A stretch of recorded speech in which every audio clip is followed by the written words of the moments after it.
बिस्मिल्लाहिर्रहमानिर्रहीम। अस्सलामुअलैकुम नाजरीन, जैसा कि आप सब लोग जानते हैं कि नींद अल्लाह ताला की एक बहुत बड़ी नेमत है जिसके बगैर इंसान फ्रेश नहीं होता। जब तक इंसान को नींद ना आए तो वो कोई और काम करने के लायक खुद को नहीं समझता।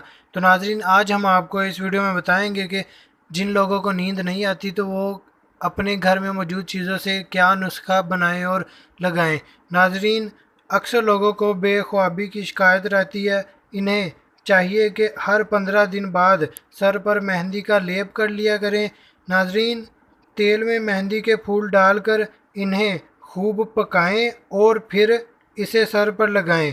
बेखूबी की शिकायत दूर हो जाएगी और आपको नींद आने लग जाएगी।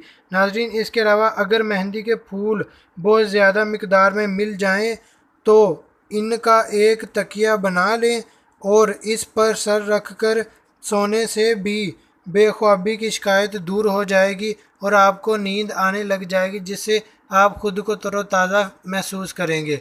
जी हाँ नाजरीन, इस तरह आप अपनी नींद की बेचैनी को दूर कर सकते हैं और घर में मौजूद अशिया का इस्तेमाल करके खुद को सुकून में ला सकते हैं। नाजरीन, अगर आपको हमारी वीडियो पसंद आए तो इसे लाइक, शेयर और कमेंट ज़रूर कीजिएगा। इसके अलावा हमारा चैनल सब्सक्राइब करना मत भूलिएगा ताकि आपको मज़ीद इन्फॉर्मेशन मिलती रहे। Thanks for watching. अल्लाह हाफिज़।